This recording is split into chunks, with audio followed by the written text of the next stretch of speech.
요즘에 제가 이제 시온의 영광을 우리의 믿음을 어떻게 올바로 세울 것인가에 대해서 설교하고 있습니다. 성경은 우리에게 교훈하고 있어요. 어떻게 살면 어떤 결과를 얻는 것인지 분명하게 보여주고 있어요. 이스라엘 백성들은 우리의 거울이 되고 있어요. 이스라엘 백성들이 신앙생활을 올바르게 못했을 때 그들은 바벨론의 포로로 끌려가서 70년 동안 노예로 살았어요. 전 국민이 다 노예가 된 거죠. 왕부터 해서 모든 백성이 다 노예처럼 끌려갔어요. 거기에 대해서 성경은 그렇게 얘기하고 있어요. 왕비가 그냥 벌거벗겨가지고 노예처럼 끌려가고 모든 성도들이 모든 그 국민들이 다 비참하게 그 머나먼 길을 노예로 끌려가는 거예요. 그들이 과연 그때 어떤 생각을 했을까? 그들이 어떤 생각을 했을까? 또 하나님 왜 저들에게 그렇게 했을까? 우리가 한번 생각해 봐야 될 거라고 생각해요. 하나님 왜 그들에게 가혹한 시련을 줬을까? 근데 그 중에서 노예로 끌려가지 않은 이스라엘 백성들이 있었어요. 노예로 끌려가지 않은 사람들이 이렇게 생각했어요. 저들은 신앙생활을 똑바로 못했기 때문에 하나님께 징계를 받는 것이고 우리들은 그래도 괜찮아 이렇게 생각했어요. 근데 하나님의 말씀은 그와 정반대였어요. 오히려 노예로 끌려간 그들이 좋은 무화과고 남아있는 너희들은 썩은 무화과와 같다 그랬어요. 썩었다는 거예요. 그 하나님은요,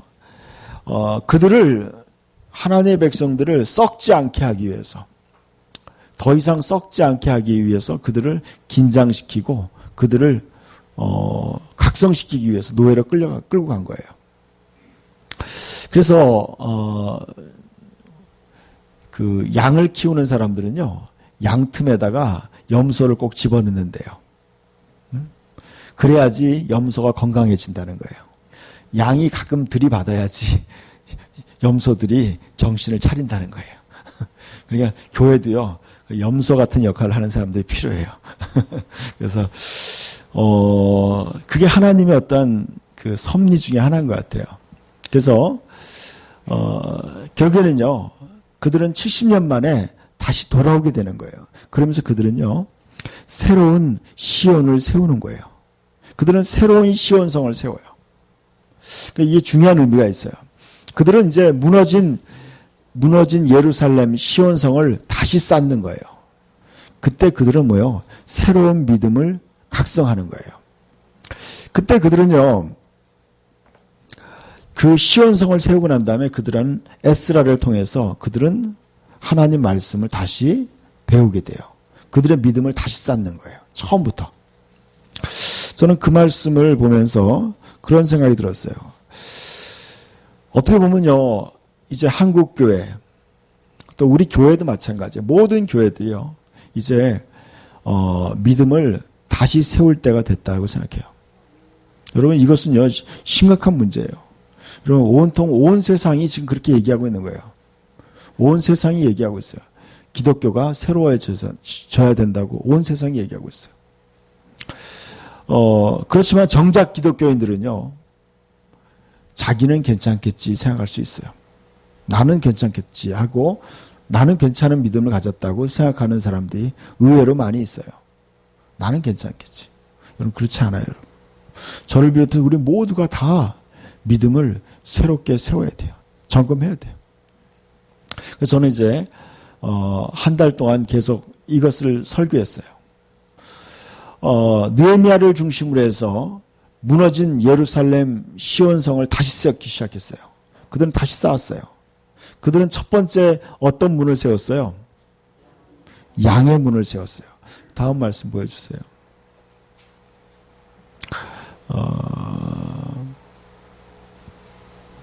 그냥 보여주세요. 됐어요. 그들은 처음에는 양의 문을 세웠어요. 양의 문을 세워서 그들은 하나님 앞에서 자기 자신이 양이 되어야 된다는 것을 보여준 거예요. 양이 되었어요. 양이 되는 거예요. 그 다음에 그들은 어문을 세웠어요. 그 다음에 또 뭘 세웠어요? 옛문을 세웠어요. 선조들의 역사 가운데 역사했던 그 하나님에 대해서 배우게 되는 거예요. 그 다음에 그들은 또 골짜기 문을 세웠어요. 골짜기 문. 그러니까 삶의 골짜기에서, 인생의 골짜기에서 그들은 하나님을 어떻게 만나야 되는 것인가. 여러분, 우리가 하나님을 올바로 만날 때 하나님의 영광이 드러나는 거예요. 그러니까 여러분, 이거예요. 하나님이 내 삶에 나타나야 돼요. 그분의 영광이 드러나야 돼요. 근데 그 문이, 우리가 세운 믿음을 통해서 하나님은 역사하시는 거예요. 여러분, 성경을 자세히 보세요. 어떠한 믿음으로 하나님께 나아가느냐에 따라 하나님이 역사하기도 하고 하나님이 나타나지 않기도 해요. 그러니까 여러분, 지금 여기가 우리가 10개의 문에 대해서 배우는데 우리의 삶의 여러 각도에서 하나님의 영광이 드러나게 하기 위해서는 우리가 각 상황마다 우리가 바른 믿음을 세워야 된다는 거예요. 그 다음에 세웠던 문이 분문이에요. 분문. 분문이라는 건 뭐냐면 쓰레기, 오물을 치우는 문이에요. 그래서 회개를 얘기하는 거예요. 우리의 삶에 더러워진 것 때문에 하나님의 영광이 나타나지 않는다는 거예요. 더러워서 하나님이 안 나타나는 거예요. 그래서 회개를 얘기하는 거예요. 우리의 삶에 참다운 회개가 필요해요. 회개. 여러분, 회개는 정말 놀라운 하나님의 은혜예요. 여러분, 죄를 깨닫는 각성이 있어야 돼요. 가장 문제가 심각한 건 뭐예요? 죄를 죄로 모르는 거예요. 그것 때문에 사람들이 망가지는 거예요. 그 다음에 주일날 제가 설교한 것은 어떤 문이었죠? 샘문이어서 샘문. 샘문은 바로 그거예요. 신선한 계시의 문이에요. 신앙생활 할 때요, 하나님의 신선한 하나님의 계시가 있어야 돼요. 하나님의 신선한 성령이 주시는 메시지가 있어야 돼요. 신선한 깨달음이 있어야 돼요. 이 신선한 깨달음이 있어야 돼요. 그것이 바로 샘문이에요. 샘물처럼 솟아나는 성령으로부터 오는 신선한 하나님의 그 은혜가 있어야 돼요. 계시가 있어야 돼요. 그것이 세워져야 돼요. 그래서 여러분 안에 생수의 샘이 터져야 돼요. 우리 안에 생수가 항상 흘러나와야 돼요. 그래야지 여러분의 믿음이 항상 새로워지는 거예요. 같은 성경을 읽어도요, 여러분이 그 샘문이 터지면요, 같은 성경을 읽어도 이것이 새롭게 보이는 거예요. 그것이 지금 현재의 나의 말로 보이는 거예요. 조 집사님, 뭐가 보여요? 우리가 하나님 말씀이 새롭게 보여야 돼. 매일 보는 성경인데 새롭게 보이고요. 매일 부르는 찬양인데 그 찬양이 새롭게 들리는 거예요. 샘문이 열려야 돼요. 이 샘문이 안 열리기 때문에 우리의 신앙이 미지근하고 재미없는 거예요. 오늘은요, 저는 아까 첫 번째 그림을 보여주세요. 수문으로 들어가 기름 부음을 받으라. 한번 읽어봅시다. 수문으로 들어가 기름 부음을 받으라. 오늘의 메시지의 그 핵심은 그거예요. 수문이에요. 수문. The Water Gate라고 그러죠. 이 수문이라는 건 뭐냐면 그 예루살렘 성은요, 굉장히 높은 지대에 있어요. 근데 그 높은 지대에 있기 때문에 그 밑에 쪽에 기원이라는 데가 있어요. 기원이라는 샘이 있어요. 이 기원이라는 샘에서부터 이 예루살렘 성에 있는 물들을 다 끌어올리는 거예요. 그리고 이 물들이 끌어올려서 오는 것이 바로 실로암 연못이었어요. 근데 이 기원 샘이 있는 곳이 바로 수문이에요. 수문. 그러니까 이 수문은요, 이스라엘 백성들이 물을 기르러 가는 문이에요. 물을 기르러 가는 문이에요. 그러니까 이 수문에서요, 어떤 일이 벌어지냐면, 다윗 왕이 이제 솔로몬에게 왕위를 계승할 때 이렇게 얘기하는 거예요. 제사장과 선지자에게 얘기하는 거예요. 너는 내 아들 솔로몬을 데리고 수문으로 가라 그랬어요. 수문 앞에 가서 거기에서 기름을 부으라고 얘기하는 거예요. 수문이라는 곳은요, 바로 하나님의 앞에서 기름 부음을 받는 곳이었어요. 이 수문에서요, 에스라가 모든 백성을 모아놓고 수문 앞에서 모아놓고 하나님 말씀을 강론했던 것이에요. 이 수문은 그런 의미가 있어요. 수문은요, 하나님 앞에서 기름 부음을 받는 그러한 문이에요. 기름 부음을 받아요. 근데 저는 그랬어요. 그리고 우리의 삶에서 왜 기름 부음이 필요한가? 여러분의 삶에서도요, 어떤 하나님의 기름 부음이 여러분의 삶에 필요하다는 거예요. 기름 부음이 필요해요. 오늘 말씀이요, 이 열왕기 상에 나오는 말씀이에요. 열왕기 상 1장에 나오는 말씀인데 이 스토리가 굉장히 재미있어요. 열왕기 상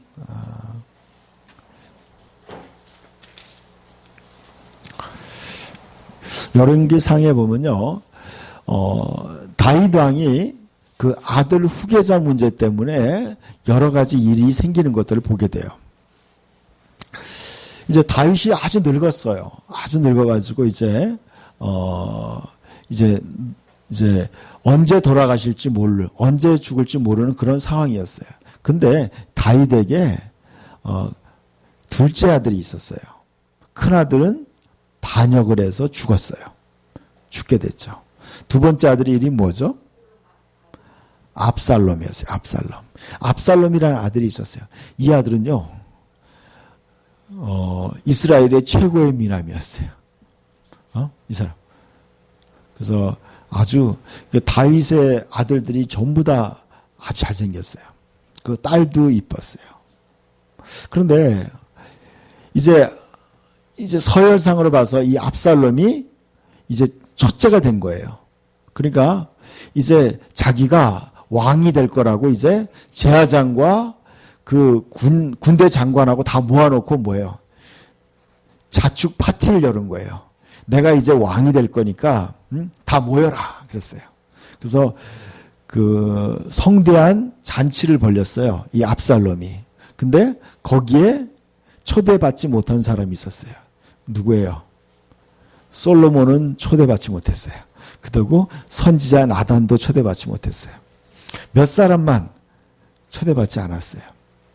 다 거기서 잔치를 벌이고 있었어요.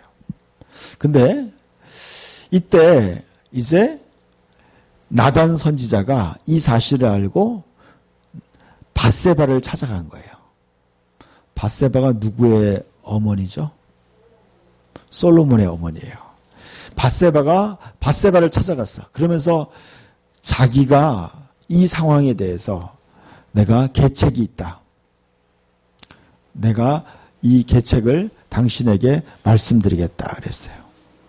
그러면서 이렇게 얘기하는 거예요. 당신은 왕에게 들어가서 왕에게 이야기하라는 거예요. 예전에 다윗 왕께서 왕위를 솔로몬에게 주겠다고 약속하지 않았느냐. 이렇게 이야기하시라는 거예요. 그러면 그때 자기가 들어가서 그 말이 사실인 걸 확증하겠다는 거였어요. 이제 여러분 성경을 보니까요. 원래 다윗은요. 왕이 될 것을 솔로몬이 후계자가 될 것을 이미 예언해 놓은 거예요. 예정해 놨었어요. 솔로몬에게. 솔로몬이 미리 다 알고 있었어요. 그래가지고 솔로몬이 왕이 될 그런 그 교육까지 받았어요. 그런데 왕을 지명하지 않은 거예요. 그동안. 그러니까 사람들은 우왕좌왕하고 있었어요. 그래서 이제 솔로몬 왕에게 다윗 왕에게 이제 밧세바와 나단 선지자가 그것을 얘기했어요. 예전에 왕께서 솔로몬이 왕이 될 거라고 말씀하지 않았습니까? 그러니까 그 말을 기억하고 이제 다윗 왕이 솔로몬을 왕으로 지명하는 거예요. 자, 한번 그 말씀이 어디 나오냐면 보여주세요. 본문을 32절부터 구체적으로 나와요. 한번 봅시다. 32절부터 시작. 다윗 왕이 이르되 제사장 사독과 선지자 나단과 여호와 아들 분하야를 내 앞으로 부르라 하니 그들이 왕 앞에 서니라. 왕이 그들에게 이르되 너희는 너희 주의 신하들을 데리고 내 아들 솔로몬을 내 노새에 태우고 기온으로 인도하여 내려가고 거기서 제사장 사독과 선지자 나단은 그에게 기름을 부어 이스라엘 왕으로 삼고 너희는 뿔나파를 불며 솔로몬 왕의 만세수를 하옵소서 하고 그랬어요. 여기 보니까 기온으로 인도하여 내려가고라고 있어요. 기온. 이 기온이 바로 기온샘이 있는 거예요. 수문이에요. 수문. 수문으로 가서 기온으로 가라는 거예요. 기온샘. 그러니까 여러분 이 기온샘은요. 예루살렘에 있는 모든 사람들의 그 물의 근원이에요. 먹는 근원이었어요. 거기에서 이제 내 아들 솔로몬을 왕으로 기름 부으라고 얘기하고 있어요. 그에게 기름 부어 이스라엘 왕으로 삼으라는 거예요. 그 다음 말씀도 보여주세요. 같이 읽어볼까요? 그를 따라 올라오라. 그가 와서 내 왕위에 앉아 나를 대신하여 왕이 되리라. 내가 그를 세워 이스라엘 유다의 통치자로 지명하였느니라. 여호야다의 아들 분하야가 왕께 대답하여 이르되 아멘. 내 주 왕의 하나님 여호와께서도 이렇게 말씀하시기를 원하오며 또 여호와께서 내 주 왕과 함께 계심 같이 솔로몬과 함께 계셔서 그의 왕위를 내 주 다윗 왕의 왕위보다 더 크게 하시기를 원하나이다 하니라 그랬어요. 저는 이제 이 기사를 이 성경 본문을 여러 번 읽어보고 또 여러 번 들어봤는데 이런 걸 느꼈어요. 여러분 인간적인 입장에서는 이 아까 누구예요? 아도니아가 자기가 왕이 될 거라고 생각했어요. 아도니아가. 아도니아가 자기가 왕이 될 거라고 생각했는데 인간적으로 생각했는데 하나님의 뜻은 그게 아니었어요. 하나님이 지금 솔로몬을 지명한 거예요. 다윗 왕이 그를 지명한 거예요. 이런 기름 부음이라는 건 뭐냐면요. 하나님이 지정하는 뜻이 있어요. 하나님이 그 사람에게 임무를 맡기는 거예요. 기름 부음. 그러니까 여러분이 신앙생활 할 때 하나님으로부터 여러분이 뭔가 직임을 받아야 돼요. 하나님의 사명을 받는 것이 바로 기름 부음이에요. 기름 부음. 그래서 옛날에 기름 부음은 세 사람에게 임했어요. 어떤 사람에게 임했어요? 왕과 제사장과 선지자에게만 임했어요. 그들이 기름 부음을 받았어요. 그들은요, 하나님 앞에서 기름 부음을 받아서 그의 일을 감당하는 거예요. 여러분, 모든 그리스도인들은요, 그리스도인이라는 말이 붙은 거예요. 그 뭐냐면 기름 부음 받은 자라는 뜻이에요. 근데 여러분이 지금 이 수문에서의 우리 기름 부음이라는 거 이런 뜻이 있어요. 여러분이 이제 처음에 거듭나서 신앙생활 하다가 어느 순간에요. 하나님께서 여러분에게 특별한 기름 부음을 주실 때가 있어요. 여러분이 어떤 사명을 받을 때가 있다는 거예요. 이게 바로 기름 부음을 받는 거예요. 여러분 솔로몬이 이제 하나님으로부터 이제 왕으로 기름 부음을 받는 거예요. 그 전에 예언도 되어 있었고 또 다른 사람이 왕이 되려고 우왕좌왕했어요. 근데 결정적인 것은 뭐예요? 이제 하나님으로부터 이제 지명받아서 또 하나님의 섭리에서 기름 부음을 받는 거였어요. 그러므로 인해서 그는 이제 어떻게 돼요? 이제 그는 새로운 차원의 다른 차원의 이제 공식적인 하나님의 일을 하나님의 대리자로서 역할을 하는 거예요. 자, 우리가 기름 부음 받는다가 이런 의미가 있어요. 여러분 기름 부음을 받는데 다 왕과 선지자와 제사장은 다 예수님을 상징하는 거예요. 예수님을 장차 예수님께서 그 역할을 할 것을 이제 예고한 거였어요. 자, 예수님은 왕으로 오셨고 선지자로 오셨고 제사장으로 왔어요. 예수님은 이 세 가지 역할을 다 동시에 다 하신 거예요. 자, 이제 거꾸로요. 어떻게 되냐면 우리는 예수님으로부터 다시 기름 부음을 받아서 우리는 예수님의 역할을 우리는 다 성령의 은사를 통해서 우리는 다시 기름 부음을 받게 돼요. 그래서 여러분 그 역할을 감당하는 거예요. 여러분 이제 신앙생활 하다 보면 어느 순간에 여러분이 하나님이 맡기는 어떠한 역할들을 위해서 어떤 사람은 손의 역할, 어떤 사람은 무릎의 역할, 어떤 사람은 발의 역할, 어떤 사람은 또 어떤 역할들을 다 각각 역할을 받아야 돼요. 그 역할에 대한 기름 부음을 또 받아야 돼요.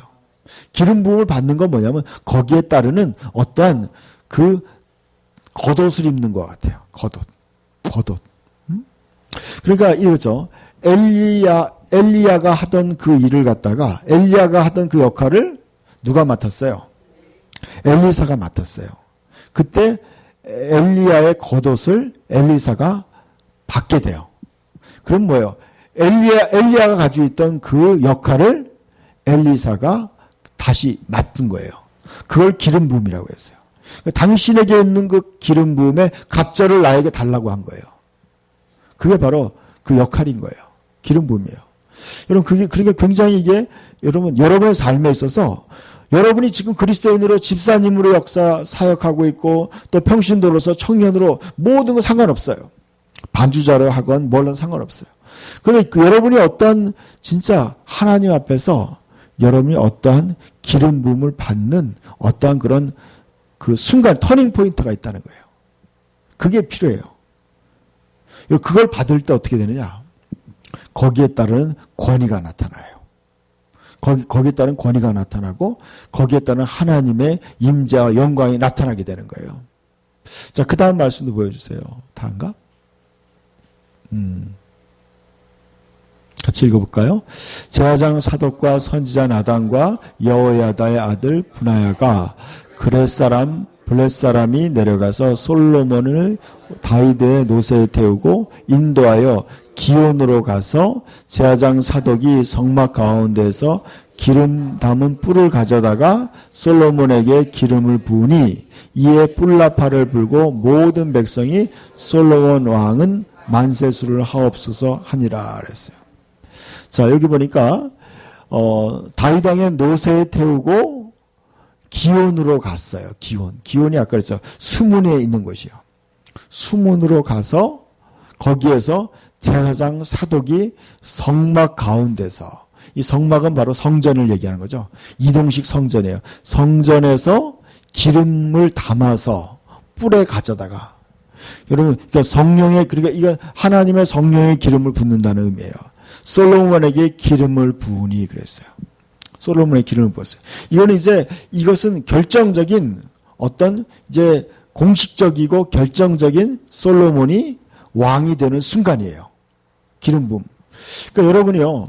그러니까 예수님이 기름 부음 받는 순간이 있었어요. 언제였어요? 그렇죠. 예수님이 세례를 받을 때였어요. 세례를 받을 때 뭐예요? 성령의 기름 부음이 비둘기처럼 그에게 임한 거예요. 그래서 공식적으로 예수님이 그때부터 왕과 선지자와 제사장 역할을 감당하는 거예요. 그러니까 여러분 신앙생활 할 때요, 어느 순간에 하나님으로부터 여러분 기름 부음을 받아야 돼요. 겉옷을 받아야 돼. 저는 그런 것들을 많이 책을 통해서 보기도 하고 간증을 들었어요. 아, 이게 필요하구나. 여러분, 이 영적 세계라는 것은요, 뭐 어떤 그런 그 신앙에 그런 기름 부음이 있어요. 각각 다른 기름 부음이 있어요. 여러분, 그래서 이런 게 있어요. 엘리야가 온다는 그런 예언이 있어요. 마지막 때에 엘리야가 나타난다. 그래서 그것이 또 요한계시록에 또 나와요. 또 나와. 그리고 뭐예요? 엘리야가 하던 그 기름 부음이에요. 엘리야가 하던 그 역할과 능력과 그 기름 부음이 세례 요한에게 임했고, 또 그 기름 부음이 마지막 요한계시록 시대에 또 어떤 하나님의 사람에게 그게 또 임한다는 거예요. 임하는 거예요. 여러분에게 있어서 이제 어떻게 보면 그래요. 여러분의 삶에 있어서 이제 신앙이 점점점 신앙생활을 하면서 어떠한 하나님의 기름 부음이 필요할 때를 여러분이 경험하게 되는 거예요. 어떤 순간에 그걸 딱 경험하게 돼요. 아, 이게 내 힘으로 안 되는 거구나. 내 능력으로 안 되는 거예요. 여러분 아까 그랬죠. 아도나야가 자기가 왕이 되겠다고 아무리 해도요, 하나님의 기름 부음이 없으니까 그게 안 되는 거예요. 그게 안 되는 거예요. 자기가 다 모았어요. 군대 장관도 모아놓고 대제사장도 모아놓고 다 모아놨어요. 그런데 이게 안 되는 거야. 안 돼요. 하나님의 기름 부음이 없이는 안 되는 거예요. 여러분이 신앙생활 할 때 마찬가지예요. 여러분이 어떤 큰 일을 하고 작은 일을 하고가 문제가 아니에요. 여러분의 그 역할 가운데 하나님의 기름 부음이 임해야 돼요. 이 수문으로 들어가서 기름 부음을 받는다는 그거예요. 여러분의 삶에 있어서 여러분이 이 수문회를 간다는 건 뭐냐면 여러분 하나님의 앞에 여러분 겸손하게 기름 부음 받으러 나가야 돼요. 하나님 나에게 정말 신선한 기름 부음이 필요합니다. 내 인생에서 내 삶에서 하나님의 기름 부음이 필요합니다. 그리고 겸손하게 가서 기름 부음을 받아야 돼. 그래서 그 기름 부음을 덧입어야 돼요. 그럴 때 여러분이 진정한 그리스도인이 되는 거예요. 기름 부음 받은 자가 되는 거예요. 그럴 때 여러분이 그래요. 그렇게 되고 나니까 여러분 이제 열왕기 상을 계속 읽다 보면 느껴요. 솔로몬이요 굉장히 탁월하게 정치를 해나가는 걸 보게 돼요. 여러분 그 솔로몬의 신하들이요 다 솔로몬에게 꼼짝을 못해요. 젊은 솔로몬에게 꼼짝을 못해. 왜냐하면요 그가 왜 그래요? 그가 하나님으로부터 기름 부음을 받았기 때문에 그래요. 기름 부음. 이 기름 부음은요 하나님이 주신 권위예요. 권위. 능력이에요. 여러분 그러니까 여러분의 삶에 있어서 이 단계가 필요한 거예요. 여러분이 어느 순간 하나님 나에게 기름 부음을 부어달라고 그런 순간이 필요해요. 그래서 여러분 오늘은 특별히 여러분이 그